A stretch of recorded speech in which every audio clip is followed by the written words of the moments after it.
All right, you guys ready for this? Buckle up because we're going deep on Pokemon leaks today. You sent in a ton of stuff, especially about X and Y. And let me tell you, it's juicy. Beta designs, scrapped megas, even cut regions. It's like we're peeking right into Game Freak's vault. It's crazy how big some of this stuff is. I mean, we're not talking little tweaks here and there. This is stuff that could have changed entire regions or even whole storylines. Right. Like if you're the type to wonder what if, Yeah. what Pokemon could have been, this is for you. Okay. Imagine this. Southern Kalos. Not just a couple new routes or whatever. A whole new section. South of the current map, it even looks like, it would connect it directly to Paldea. Oh, whoa. Are you saying like a whole sequel's worth of content? Like they were going to do X2 and Y2, but just ditched it? That's one theory. It might explain why X and Y were so light on post-game stuff. Maybe they were saving it all for this massive southern expansion. Imagine all the new Pokemon. Maybe even more new Megas. Yeah. I wonder if they could ever, like, reuse any of that in a future game. Yeah. It's like a glimpse into how Game Freak thinks, you know? All these huge ideas. That never quite made it. Totally. Speaking of big ideas, have you seen that leaked Mega Jynx? Oh, yeah. With the stats and everything and that new ability. Magic card. But it's weird, right? They boosted its defenses and speed, but they lowered its special attack. Why? It's a strange set of stats. Jynx is all about special attack. Why would they make that worse in a Mega Evolution? I don't know. Maybe they thought it needed a regular evolution first before it got a Mega. It always felt weird to give it a Mega when it was already fully evolved. Yeah, makes you think. If they ever did give Jynx a proper evolution, what would that even look like? Right. What would its niche be? Okay. This one blew my mind. There's a playable build out there of Pokemon Legends. Yet. And it's not just some early thing. It's pretty fleshed out. And get this. It seems like they were aiming for a 2024 release, which means it was way farther along than we thought. So what happened? Why'd they delay it? It's a mystery. Did they run into problems? Or did something else become a higher priority? And what does this mean for the future of Legends games? Will we get a new one every year? Every other year? Is yet even still in development? Who knows? The leaker says they've played a lot of it. But thankfully, they're not sharing more details. They don't want to disrespect the developers. That's great. It's nice to see some restraint. I mean, leaks are fun, but we all want the final game to be the best it can be. Right. Sometimes. It's better to let the devs do their thing without a bunch of leaks and spoilers. Absolutely. Speaking of big changes, remember when Ash finally retired from the anime after all these years? Oh, yeah. Well, we've got some leaks. Come on. Internal discussions at Game Freak. Yeah. And they shed some light on why that happened. It sounds like. They were facing some serious challenges. Declining viewership. The whole thing about resetting Ash every generation, it's not easy, keeping a long anime like that fresh and engaging. Yeah, especially with a formula like Pokemon. How many times can you send Ash off on another journey? With Pikachu by his side, before it gets stale, you have to evolve the story, challenge the characters, find new stakes. It's a tough balancing act. For sure. And the leaks suggest they were struggling with that. With Ash, they need to shake things up. But they also didn't want to alienate fans who had grown up with him. It's a tough spot. It really is. And honestly, they missed some huge opportunities. In Ash's final championship battle, it should have been epic, this emotional climax to his whole journey. But it was kind of flat. And while we're talking about missed opportunities, imagine if Pikachu had actually evolved in that final episode. Oh, right. That would have been a twist. After all those years, Pikachu finally reaches his full potential. Becomes a Raichu, symbolizing Ash's growth. The internet would have exploded. I know. It would have been such a bold move. Yeah. But I guess with a franchise this big, there's always pressure to play it safe, to stick with what works, even if it means sacrificing some truly groundbreaking moments. It's the classic struggle. Innovation versus familiarity. Exactly. Okay. All right. Enough about what could have been. Let's talk about what is. These leaks have some amazing beta designs for a bunch of Pokemon. And you haven't seen Spooky until you've seen Beta Kofagrigus. I know, right? It's awesome to see how these designs evolve. Some of them are barely recognizable from their final forms. Like they went through a total metamorphosis. It shows how much work goes into these Pokemon. It's not just about growing something cool. It's about finding that sweet spot between how it looks, how it plays, and how it fits into the world. Totally. Speaking of the Pokemon world, remember that diving mechanic from early footage of X and Y? Oh, yeah? It was totally functional in early builds, but they scrapped it. Are you serious? We could have been exploring the ocean in Kalos. Imagine the possibilities. sunken ships, underwater caves, maybe even an entire city. It would have added a whole new dimension to the game. Literally. Oh. And you know what else is cool? There's a beta encounter theme from Black and White. It's so good. Oh, yeah. It's got this totally different vibe, almost like a classic RPG soundtrack. Music is so important for setting the mood in a game. Right. Imagine how different Unova would have felt with that different music. Completely different experience. Okay, let's talk Gen 10. There's some leaked conversations between the anime people and Game Freak about the setting and themes of the next generation. Oh, really? Ancient turtles, hidden islands, Pokemon influencing their environment. Sounds epic. It does, I'm thinking. Maybe a Greek-inspired region with a sunken island as a key location. Ooh. Imagine exploring underwater ruins, uncovering ancient secrets. I can see it now. Swimming through coral reefs, dodging giant sea Pokemon, finding lost temples. What kind of mythical Pokemon could we encounter? Maybe one based on the Kraken, or even a legendary trio based on the Greek gods? Whoa. That's pretty wild. We've uncovered a lot of secrets today, but there's still so much more to explore. We're just getting started. Stay tuned for part 2, where we'll dive deeper into the Sinnoh leaks and uncover some shocking revelations about the Creation Trio. You won't want to miss it. Welcome back to the deep dive. It's amazing how these leaks can get us so hyped, for the future of Pokemon. But we've still got tons to cover, including some really cool stuff about Sinnoh. Oh man, the Sinnoh leaks were wild. We found out some crazy things about Dialga, Palkia, and Giratina. The Creation Trio. I always thought they were the top dogs, the most powerful Pokemon, but these leaks are saying there might be something even stronger, like things that existed before Arceus. Right. It's like the more we learn, the bigger the mysteries get. And get this, Giratina, The renegade Pokemon. wasn't even always like that at first. It was supposed to be a completely different sub-legendary, some kind of chimera thing. Wait, so we're like, not even Giratina at all, a totally different Pokemon? Exactly. Then later on, they reworked it to be the embodiment of antimatter. Yeah. And made it part of the Creation Trio. That's insane. What did that original design look like? Was it like a Frankenstein monster of all these different Pokemon parts? I wish I knew. The leaks don't have any pictures. But just the idea that they were willing to completely change a legendary Pokemon, that says a lot. Yeah, about how Game Freak thinks. Yeah. Speaking of original designs, did you see those beta sprites for Reshiram and Zekrom from Black and White? Oh, yeah. They were incredible. They looked Yeah. so much more traditional, mythological even. I know, especially Reshiram, all the details, the flowing mane, it was majestic. Cool. Like something out of a myth. It makes you realize how much work goes into refining these designs. It's true. They have to be powerful, but also elegant and still feel like Pokemon. And those beta sprites, they really had that sense of ancient power. They did. Okay, I know I sound like a broken record here, but X and Y almost had a diving mechanic too. Seriously? It seems like every generation, there's at least one major gameplay feature they scrap at the last minute. It's crazy. Imagine exploring underwater in Kalos.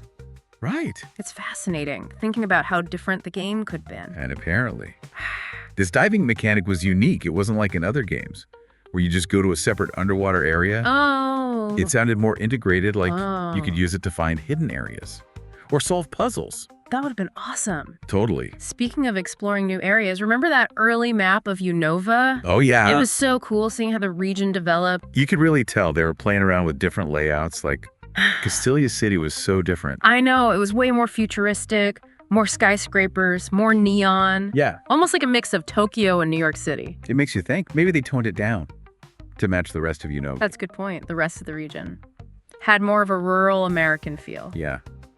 Maybe a super modern city would have clashed with that. Maybe. Wow. And remember that beta encounter theme Yeah. from Black and White? Oh my gosh. It was so good. It was incredible. It had this haunting atmosphere. I know. It really set the mood for exploring Unova. I wonder why they changed it for the final game. Sometimes those early versions are just special. JR, It's like- they hit different. Exactly. Like both themes worked. But that beta one, it had this extra layer of mystery. Like you were really stepping into the unknown.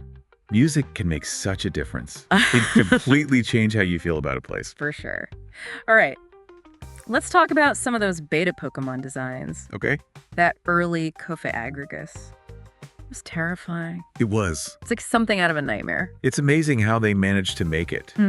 Both spooky and kind of cute Right. in the final version. Yeah. It's still creepy. But it's got that Pokemon charm. Like, it's a mischievous ghost, not some eldritch horror. They found that perfect balance. Spooky but cute. That's what makes so many Pokemon designs great. Absolutely. But what about that Beta Shaman? Oh, yeah. The one with all flowers and vines? It was like a completely different Pokemon. I know. What if that was Shaman's true form?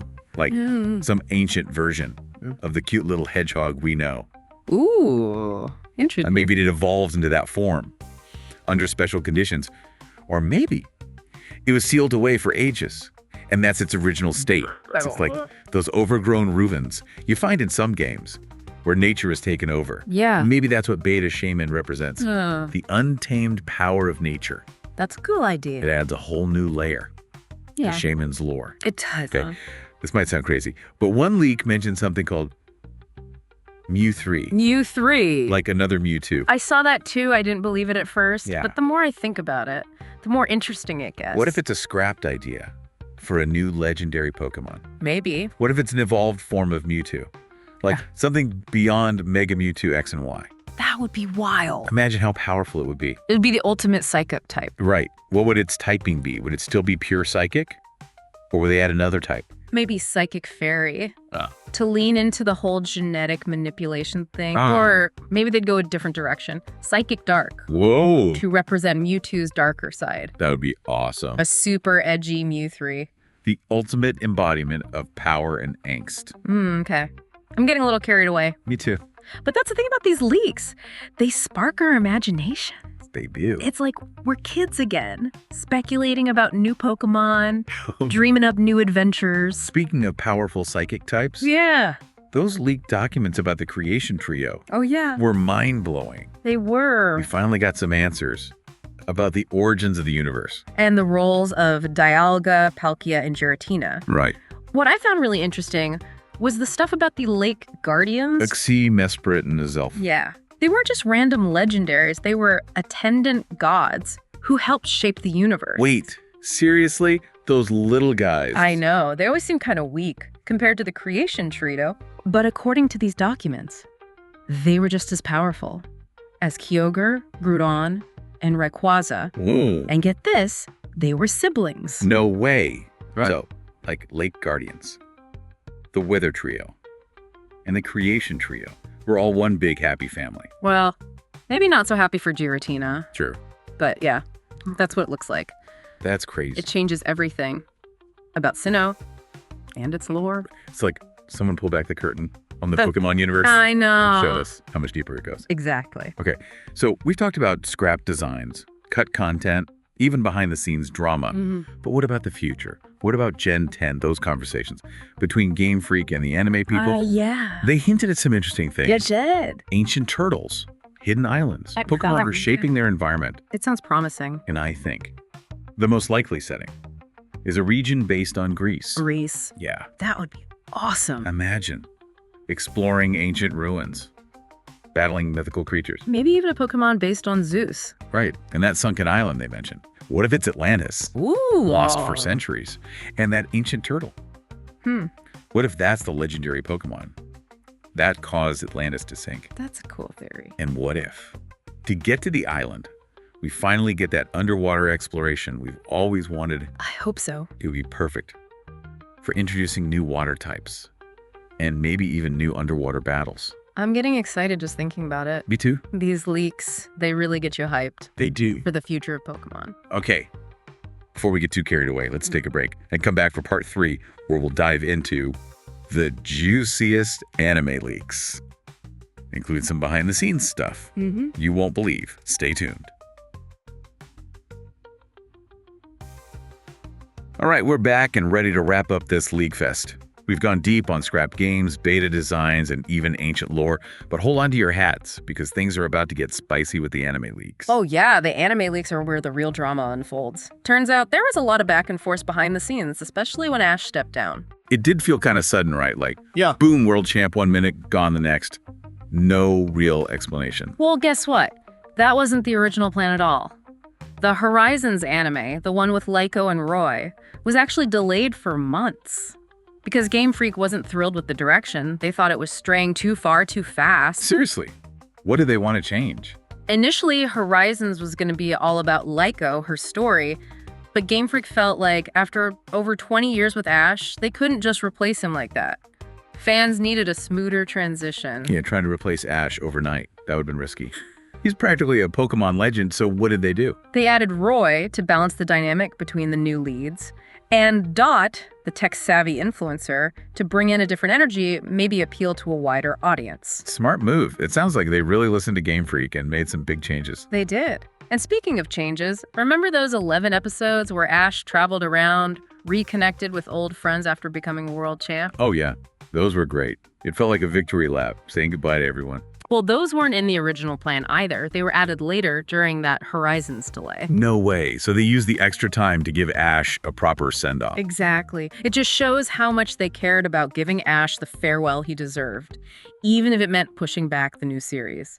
Pretty heartwarming, actually. It is. It's like they realize, hey, we can't just ditch Ash after everything. He deserves a proper goodbye, one last adventure to celebrate his legacy. Absolutely. It speaks volumes about how important Ash is to everyone, both fans and the people making Pokemon. Okay, gotta geek out for a second about those X and Y builds. We knew about the diving, but seeing those leaked gameplay videos? Insane.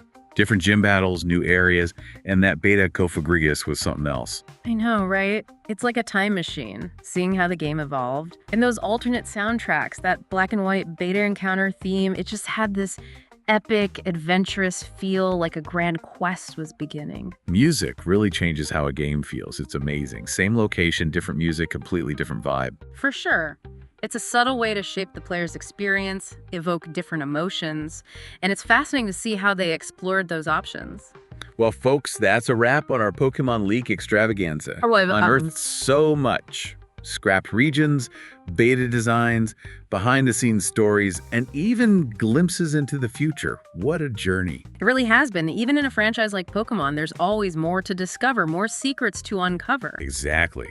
And who knows what other leaks might pop up. Always exciting to think about what's next. Absolutely. That's what's so great about the Pokemon community. We're all exploring, theorizing, discovering together. So as we close out this epic deep dive, what are you most excited about? What scrapped idea would you bring back? Let us know. And until next time, keep exploring, keep theorizing, and keep that Pokemon passion alive.